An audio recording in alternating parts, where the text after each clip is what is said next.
Olá, nós estamos de volta com Sala de Entrevistas de hoje e o nosso tema é uma jornada de empreendedorismo da confeiteira Diele Corrêa Piccolotto. Ela está contando pra gente como ela se encontrou na confeitaria e também como foi o encontro dela com Deus. Seja muito bem-vinda, Diele. Obrigada. No começo, no primeiro bloco, a Diele contou um pouquinho sobre a história dela, sobre a fé, como ela conheceu o Senhor e também como ele entregou essa ferramenta para que ela pudesse se sustentar. E hoje ela tem uma carreira, tem um café. É muito legal a gente estar falando sobre isso. Diele, a gente estava falando antes que você fugiu um pouco do tradicional. Começou com os brigadeiros, ainda faz os brigadeiros, mas procurou trazer mais técnica. E aí, por que a cozinha francesa? Por que você buscou os doces franceses, por exemplo? Que eu acredito que é a maior confeitaria do mundo. Então, o que a Sim. gente tinha falado antes de fazer todas as coisas conforme para o Senhor, fazer o melhor que eu puder. O melhor da confeitaria mundial, não sou eu que Sim. disse, é o mundo que fala, é a confeitaria francesa. E aí eu fui estudar. Estudar, não fiz nenhum curso fora, ainda se um dia o Senhor quiser me abençoar. Mas Amém, né? Amém, eu recebo. Sua filha tá pronta. Não vai ficar triste lá em Paris, gente. Não. Mas eu acredito que talvez parte do que ele quer fazer através de mim não é utilizando a minha força no sentido acadêmico, porque senão ele teria me usado na engenharia. Ele quer mostrar como ele usa as coisas loucas desse mundo para confundir, usa as que não são para confundir as que são. Então eu não tinha muito amparo, mas eu procurava em livro. Tem livros da Le Cordon Bleu, tem livros de confeitaria clássica, e eu fui estudando e eu fui vendo o que eu ia conseguindo fazer. O que eu não conseguia, eu teimava e tentava e testava. Tem gente que me pergunta, me passa o curso que você fez. Minha cozinha, muitos erros, muitas tentativas. E foi mais nisso, nessa linha de tentar fazer o melhor sempre. Não melhor do que os outros, mas melhor do que eu estava fazendo anteriormente. E a gente segue pensando nisso. Qual que é o doce que foi mais desafiador para você? Macarrão. Sério? Então, as pessoas acham às vezes que é entremê. Tudo foi muito teste, mas assim, quando para mim fazer um bolo de andar, eu fiz uns 4, 5 testes que deram errado até chegar no jeito certo. As entremês eu testei umas 10, 12 receitas. Os macarrões foram mais de 70 erros. Nossa! Mais de 70 erros. Mas por que a receita é tão complicada? Porque tudo, na confeitaria, existe uma questão de precisão. Então, tudo altera muito. 5 graus no macarrão faz diferença. Um pezinho cresce errado, ou cresce torto, ou não fica liso. Tem muitos métodos de fazer. A confeitaria, ela é precisão de métodos. Mas, se o dia tiver... O que eu percebi, se tiver mais úmido, é diferente o método de fazer para um dia de sol. Se o meu forno for um forno grande, de convecção, é diferente de um forno de casa. Então, eu tive que aprender na tentativa e erro, porque eu sei que se a gente faz um curso profissionalizante, eles vão explicar tudo passo a passo. Eu não tinha esse acesso, o que eu tinha era as minhas tentativas e erros, e foram muitos erros. Então, até você fala assim, tem gente que não tem dom. Eu não acredito que eu tinha dom, eu só fui insistindo naquilo que eu acreditava que era o que eu precisava fazer. Então, às vezes a gente erra 5, 10, às vezes a gente erra 70 vezes. Até acertar. Então, o macarrão foi o mais delicado, assim. E foi o primeiro doce francês com técnica que eu fiz. E como que foi a sensação quando você terminou o macarrão e falou, depois de 70 tentativas? Eu chorava, eu postava story, os meus seguidores me acompanharam na minha jornada, eu chorava, eu olhava, olha isso, que coisa mais linda. Era uma realização ver um doce bonito.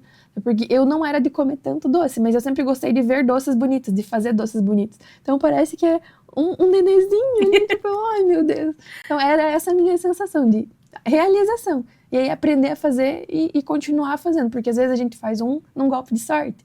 Mas quando eu entendi o jeito de fazer, agora eu consigo fazer macarrão direto. E eu me sinto feliz por ter aprendido. Talvez o caminho podia ser mais fácil? Podia, mas... Sim, mas Gelli, também tem algo muito inovador nas suas receitas que não são ingredientes comuns, que a gente encontra em doces tradicionais, né, bolos e tudo mais. Você acha que também tem um desafio aqui na nossa cidade, na nossa região, de encontrar ingredientes de qualidade e tentar fazer o melhor com aquilo, sem pesar tanto no bolso de quem vai comprar? Tem. Na nossa região, se eu for comprar só aqui, o custo é muito grande, é muito alto. Porque confeitaria não é uma coisa que as pessoas precisam. Ninguém precisa comer um brigadeiro, ninguém precisa comer uma entremê. Eu preciso. É uma necessidade. É uma necessidade básica. Mas eu digo que, assim, hoje virou luxo, se você pode, confeitaria. Então, a gente sempre tenta trazer o melhor da confeitaria, tentando não pesar o bolso. Mas uma entremê o valor dela varia. A gente tem entremê de 15 a 35 reais. Nossa, mas um doce é 35 reais. É muito custo, tipo, um chocolate belga que é muito caro. Só que também a gente tem mais facilidade de trazer de fora, né? Que nem sempre foi assim.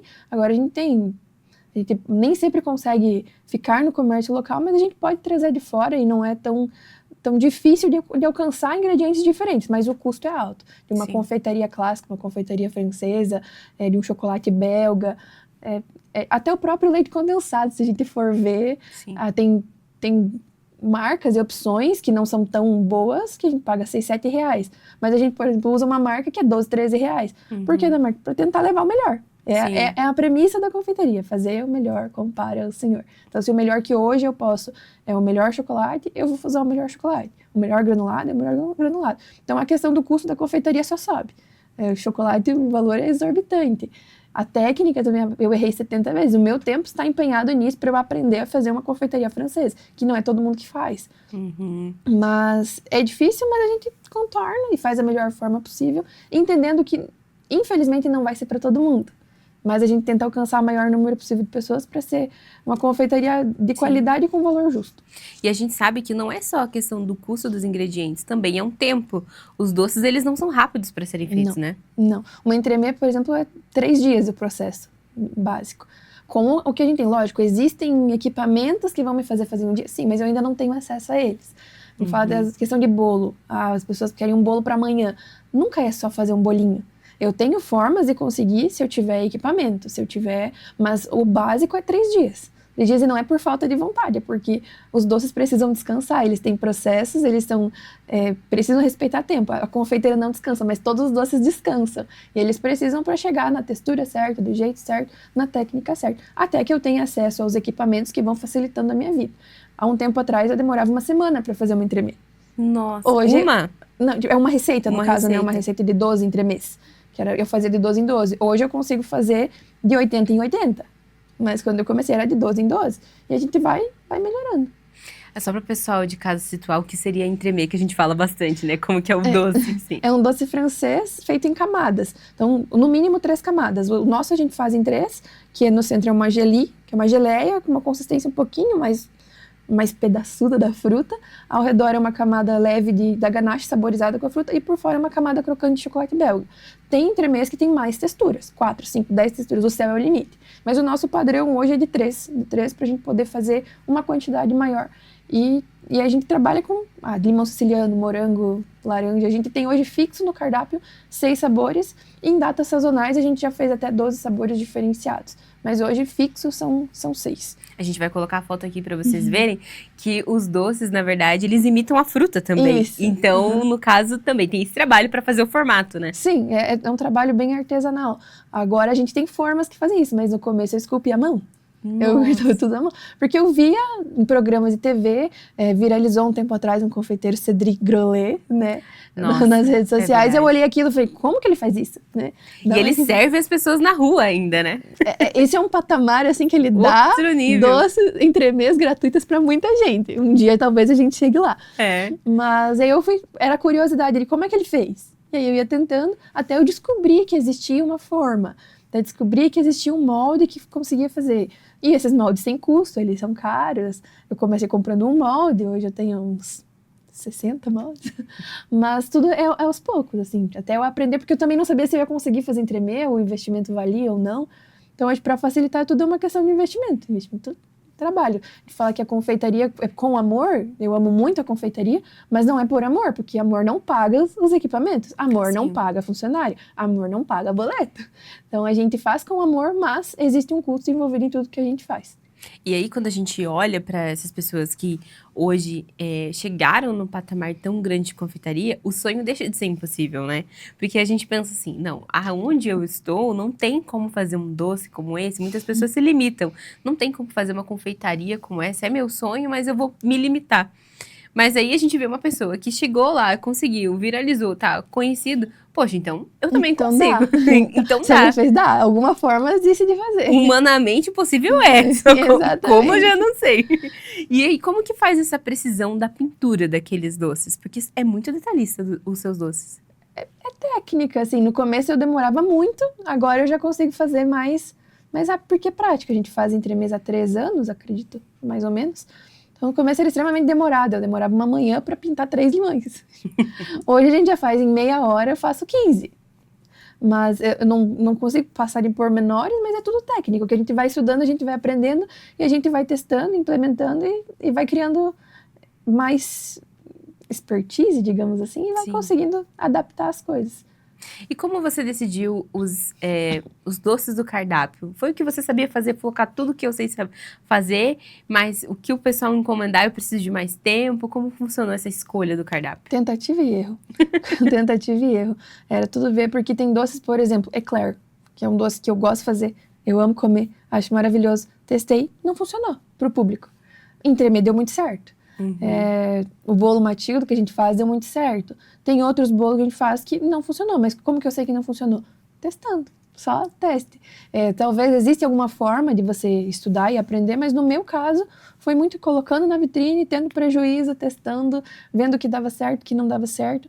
E hoje, depois de 4 anos de confeitaria e café funcionando aberto ao público, a gente já sabe o que o nosso público gosta. De vez em quando eu invento uma moda. Aí coloco lá, faço aqui pra ver, às vezes funciona. Às vezes eu faço um doce só pra mim, só porque eu queria fazer e tá bonito. E o cliente ama, e às vezes não. Às vezes funciona, às vezes... É muito tentativa e erro. E o que você acha? Você acha que a questão de tentar várias vezes é uma das coisas que você trouxe da engenharia mecânica para a confeitaria? O que você acha que trouxe, que uniu essas duas áreas? Eu acredito que sim. Eu sempre fui bem resolutiva, minha mãe sempre ensinou muito a resolver problema, mas a engenharia me ensinou a resolver problemas de uma forma diferente. Então foi o maior presente que a engenharia me trouxe, foi isso, a capacidade de resolver problema, de testar, de implementar, de ver se deu certo, de não deu, de conferir processos, de gerenciar processos. Isso são coisas que no dia a dia eu acho que a gente fica tanto tempo estudando isso que acaba vindo automático na nossa mente. Então a gente consegue ter um pensamento mais analítico, analisar as coisas e ver se funciona. Funciona, então continuamos. Não funcionou por quê? Foi isso. Levanta essa hipótese, tentativa, erro. E vai. Isso eu acredito que a engenharia reforçou bastante dentro de mim. E a gente sabe que muitas pessoas escolhem a confeitaria, escolhem fazer doces, mas a parte mais difícil também é empreender. Porque existe a gestão por trás. Você viu o desafio nisso também? Sim, era o meu maior medo quando eu fui, porque se fosse só fazer doce e vender, eu acho que pra mim era mais tranquilo. Eu sabia vender desde criança, minha mãe ensinou a gente a vender coisas, eu vendia de tudo. Então vender eu sabia, os doces eu estava aprendendo, então isso para mim não era um grande desafio, mas agora todo o restante que vinha atrás, eu estudei um pouquinho, foram 3, 4 meses ali estudando a fio, o que precisava, leis e regras e vigilância e bombeiro, funcionário, encargos, tributos, esse tipo de coisa eu estudei e eu vi que era muita coisa. Só que daí quando eu entrei, eu vi que era muito mais, tipo, eram variáveis incontáveis e infinitas. Então, tem semanas que eu passo a semana, eu vou para a cozinha uma vez. A produção é de um dia para uma semana inteira de outras questões administrativas envolvidas. Então, era esse o meu medo.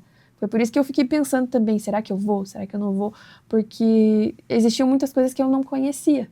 E eu não sabia se eu ia conseguir fazer ou não, mas eu pensava, Deus vai dar graça. E Ele tem dado graça, a gente vai resolvendo conforme vem. Mas é um desafio, são muitas variáveis que a gente não faz nem ideia. Quem olha e pensa só comprar um doce, não imagina tudo que tem nos bastidores. E a gente vai aprendendo, tem coisas que eu tô aprendendo até hoje. E eu acredito que enquanto eu tiver com um negócio aberto, eu vou continuar aprendendo. E também tem a questão de você não perder a vontade de experimentar, né? Tem que ir atrás, tem que conhecer coisas novas, porque o mundo se atualiza o tempo todo, né? Exatamente, para não ser mais do mesmo. A gente não tenta fazer melhor do que os outros lugares, mas a gente sempre trazer aquilo que não tem, o que eu não vejo, que eu não percebo, para resolver uma dor, um problema. As entremesas a gente começou por curiosidade, mas também porque a gente foi servir uma sobremesa para um restaurante. E a gente foi pesquisar que sobremesas servem nos restaurantes da cidade. Ninguém serve entremê. Então vamos dedicar no entremê. E eu acredito que é isso, é ir trazendo aquilo que tá de diferente para não ser mais do mesmo. É um trabalho muito grande. Pra gente finalizar a entrevista de hoje, eu queria fazer uma pergunta que eu acho que vai falar muito com o pessoal de casa. Eu queria te perguntar, Jelly, muitas pessoas têm medo de abandonar uma profissão, assim, consolidada para seguir um sonho. O que você diria para essa pessoa? Qual que é a mensagem que você deixa? Eu não sou a pessoa que vai dizer siga seus sonhos e faça as coisas porque a gente só vive uma vez, porque eu não acredito nisso. Eu acredito que a gente morre uma vez, mas a gente vive todos os dias e a gente precisa ter responsabilidade com aquilo que a gente que a gente decide com as nossas decisões, com as nossas coisas, porque a gente vai arcar com as consequências, boas ou não. Então, o que eu diria, eu não posso falar nada diferente do que eu vivo e o que eu vivi, que é consagre teu caminho ao Senhor, confia nele, o mais ele fará. Não te estribes no seu próprio entendimento, porque se eu tivesse... Quando você não se ancora naquilo que você sabe, a Bíblia que diz isso, quando você não se ancora no que você sabe, é o Senhor que endireita as suas veredas. Então é muito mais fácil confiar em Deus. E se eu tivesse seguido o meu sonho, eu ia ser engenheiro e eu não ia estar aqui. Se eu tivesse me ancorado naquilo que eu sabia fazer, eu ia estar no caminho da engenharia. E não era uma coisa ruim, era uma coisa boa. Só que a Bíblia também diz que a vontade de Deus é boa, agradável e perfeita. A minha vontade era boa, a do Senhor era boa, agradável e perfeita. Então, provavelmente não ia estar aqui, eu não sei onde eu estaria, mas eu acredito que existe uma felicidade, uma plenitude maior de dias quando você vive aquilo que o Senhor tem para você. Então, eu só digo isso, confia no Senhor, entrega o caminho ao Senhor, que Ele vai endireitar as veredas, Ele é Deus, Ele sabe o que fazer e como fazer. Que bom ouvir suas palavras, Giele, foi muito legal te ter aqui. Eu acredito que a sua história, não só a sua jornada na carreira do empreendedorismo é muito bonita, mas mais do que isso é ver o quanto que Deus te abençoou e te mostrou esse propósito tão bonito através da confeitaria. Muito obrigada. Obrigada a você pela oportunidade. E, gente, obrigada também pela companhia de vocês, acompanhando aqui o nosso programa. A gente espera trazer pessoas que vão não somente trazer informações para vocês aqui no programa, mas também agreguem na sua vida para que você leve um entendimento, uma paz, que a gente faz com muito amor, tudo aqui na TV. Então, eu agradeço de coração a sua companhia, a sua presença e a sua audiência. Eu te vejo no próximo programa, aqui no Sala de Entrevistas. Tudo de bom para você. Até mais.